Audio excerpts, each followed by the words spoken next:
నగరం అని గొప్పలు చెప్పుకుంటే సరిపోదు. అంతర్జాతీయ ప్రమాణాలతోని మౌలిక వసతులను అభివృద్ధి చేసుకోవాలి. 10 ఏళ్ళు మేము అభివృద్ధి చేసినాం, 100 కోట్లకి ఎకరం అమ్మినామని గొప్పలు చెప్పుకున్నోళ్ళు, జబ్బలు జరుచుకున్నోళ్ళు నిన్న ట్రాఫిక్ సమస్యకు కారణం ఏందో చెప్పండి. రోడ్ల మీద మొత్తం వరద పారుతుంటే దానికి ఎవరు బాధ్యత అని నేను ఈరోజు అడుగుతున్నా. పోయిన దుర్మార్గులు చెరువులు, నాలాలు, కుంటలను కబ్జా చేసుకొని, పబ్లిక్ పార్కులను ఆక్రమించుకొని, ప్రభుత్వ భూములను చెరబట్టి ఈనాడు అక్రమ నిర్మాణాలు చేపట్టబట్టే ఇవాళ చెరువులలో ఉండాల్సిన నీళ్లు, కుంటలకి వెళ్లాల్సిన నీళ్లు, నాలాలో ప్రవహించాల్సిన నీళ్లు, వర్షపు నీళ్లు మొత్తం రోడ్ల మీద ప్రవాహమైంది. చెరువుల్లో ఉండాల్సిన నీళ్లు మన కాలనీలకు, మన బస్తీలకు వచ్చినాయి. మన రోడ్ల మీద వరదై పారింది. అందుకే నిన్న గంటల కొద్దీ ట్రాఫిక్ జామ్ అయింది. మరి దీన్ని పరిష్కరించుకోవాల్సిన బాధ్యత మన మీద ఉన్నదా లేదా ఒక్కసారి ఆలోచన చేయండి. ఇవన్నీ ముందస్తుగా ఆలోచన చేసి ఈనాడు చెరువులు ఆక్రమించుకున్నా, కుంటలను ఆక్రమించుకున్నా, నాలాలను ఆక్రమించుకున్నా, ప్రభుత్వ పార్కులను చెరబట్టినా ఈరోజు నిర్దాక్షిణ్యంగా ఆ అక్రమ కట్టడాలను తొలగించుకుంటూ వాటిని పునరుద్ధరించుకుంటూ వెళ్తున్నాం. ఇవాళ తెలంగాణ ప్రజలు, ముఖ్యంగా నగరానికి సంబంధించిన పెద్దలు ఆలోచన చేయండి. 1 ఇంచు కానీ, 1 గుంట కానీ, నేను కానీ, మా బట్టి గారు కానీ, మా శ్రీధర్ బాబు గారు కానీ, మేమెవరమైనా 1 ఇంచు భూమైనా మేము తీసుకున్నామా? ఎవరికైనా అందజేసినామా? ఇవాళ వాటిని తొలగించి ఇవాళ మంచి చెరువులను పునరుద్ధరిస్తున్నాం. లేక్ ఎకానమీ అని మా అక్కలకు, ఆడబిడ్డలకు ఈ లేక్ల చుట్టూతా మంచి షాపింగ్ మాల్స్ డిజైన్ చేసి కూరగాయలు అమ్మడానికి, పాలు అమ్మడానికి, పండ్లు అమ్మడానికి ప్రజలు వాకింగ్ కోసం వచ్చి పాలు, పండ్లు, కూరగాయలు తీసుకెళ్లడమే కాకుండా వాళ్ళ మన్మన్లను, మన్మరాలను ఆడిపించుకోవడానికి ఆట స్థలాలను ఈరోజు లేక్ల చుట్టూతా మనం అభివృద్ధి చేస్తున్నాం. రాజేంద్ర నగర్లో బుమరక్ దౌలా అని నిజాం సర్కార్లో ఉన్న గొప్ప చెరువును ఆక్రమించుకుంటే ఆక్రమణలు తొలగించి ఈరోజు పునరుద్ధరించినాం. ఈ ప్రాంత యువకులు రాజేంద్ర నగర్ వైపు పోయినప్పుడు బుమరక్ దౌలా చెరువు ఎట్లా అభివృద్ధి చెందిందో చూడండి.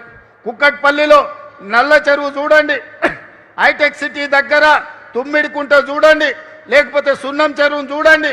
అంతెందుకు మా హనుమంతన్న 50 ఏళ్ళు కొట్లాడిండు బతుకమ్మ కుంట ఆక్రమణలు తొలగించమని. ఇవాళ అంబర్పేటలో ఉన్న బతుకమ్మ కుంటకు పోయి చూడండి అక్కల్లారా, దాని పేరే బతుకమ్మ కుంట. వెనకటికి ఆడబిడ్డలు బతుకమ్మ ఆడి బతుకమ్మల్ని ఆ కుంటలో వదిలేటోళ్ళు. బీఆర్ఎస్ నాయకులు అంబర్పేట ఇన్ఛార్జ్ ఎట్ల సుధాకర్ రెడ్డి అని ఆ బతుకమ్మ కుంట 15 ఎకరాలు కబ్జా పెట్టుకొని కేసీఆర్ వచ్చినప్పుడు హెలికాప్టర్లో గులాబీ పూలు జల్లిండని ఆ 15 ఎకరాల బతుకమ్మ కుంట ఆ ఎడ్ల సుధాకర్ అన్నట్టు ఆయనకు రాసిచ్చిండు. వాళ్ళ తాత జాగీరా రాసి అని కానీ నేను అడుగుతున్నా. ఆడబిడ్డలు బతుకమ్మలు ఆడుకొని బతుకమ్మలు వదిలే బతుకమ్మ కుంటను దుర్మార్గులు చెరబడితే ఈనాడు నిర్దాక్షిణ్యంగా ఆ అక్రమార్కుల పని బట్టి ఈనాడు బతుకమ్మ కుంటను పునరుద్ధరించడం. గొప్ప గొప్ప వ్యక్తులు గండిపేట హిమాయత్ సాగర్ను ఆక్రమించుకుంటే వాటన్నిటిని తొలగించే ప్రయత్నం చేస్తున్నాం. ఇవన్నీ మా కోసం కాదు, ఇవన్నీ భవిష్యత్ తరాల కోసం. ఈనాడు ఢిల్లీ చూడండి, కాలుష్యంతో బడులు బంద్ అయినాయి, పార్లమెంటు బంద్ అయింది, ప్రభుత్వ కార్యాలయాలు బంద్ అయినాయి. ముంబైలో వాన వస్తే రోజుల కొద్దీ ఇంట్లోకి వెళ్ళి బయటకు వెళ్ళలేని పరిస్థితి.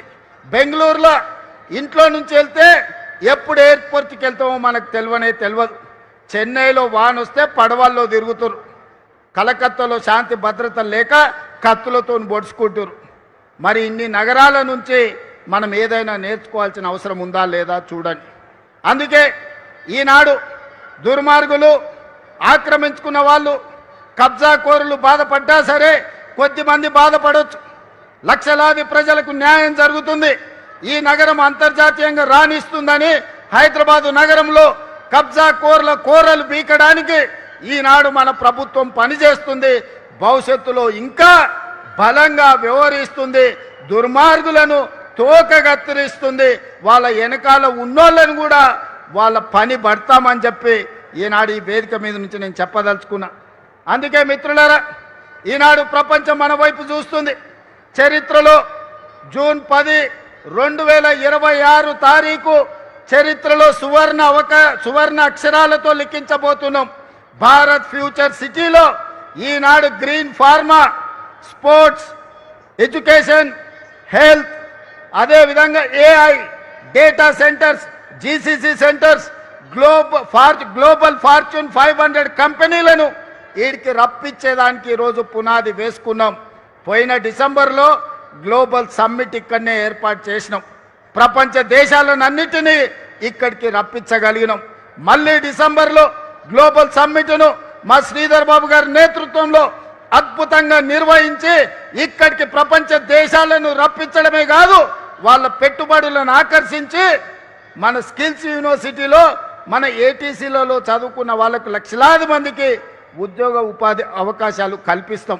అందుకే మిత్రులారా, ఈనాడు మీరు అందరూ KLR గారి నేతృత్వంలో ఫ్యూచర్ సిటీ డెవలప్మెంట్ అథారిటీలో మీ గ్రామాలను కలపాలని మీరు ముందుకు వచ్చిండ్రు, మీరు తీర్మానాలు చేసిండ్రు.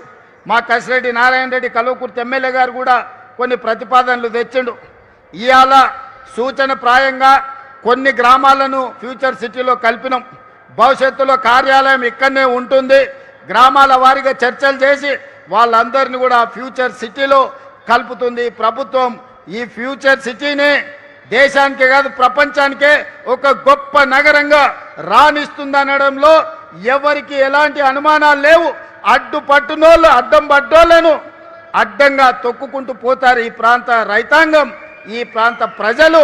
ఈ నగరాన్ని వాళ్ళే కాపాడుకుంటారు, ఈ నగరాన్ని వాళ్ళే నిర్మించుకుంటారు. ఈ నగరాన్ని ప్రపంచానికి అంకితం చేసే యువత ఈ ప్రాంతంలో ఉన్నారు. వాళ్ళ మీద నాకు సంపూర్ణమైన విశ్వాసం ఉన్నది. ఈ నగరం భవిష్యత్తుకు ఒక దిక్సూచి. ఖచ్చితంగా ఈ నగరం విరాజిల్లుతుంది. హైదరాబాద్కి ఎంత గొప్ప పేరు వచ్చిందో పర్ల్స్ విషయంలో కావచ్చు, హైదరాబాదులో ఫ్రూట్స్ విషయంలో కావచ్చు. హైదరాబాద్ అంటే lakes and rock city. Bharat future city కూడా నెట్ జీరో సిటీగా, కాలుష్య రహితమైన నగరంగా, ప్రపంచంలోనే గొప్ప నగరంగా రాణిస్తుంది. తీర్చిదిద్దుతామని మీ అందరికీ తెలియజేస్తూ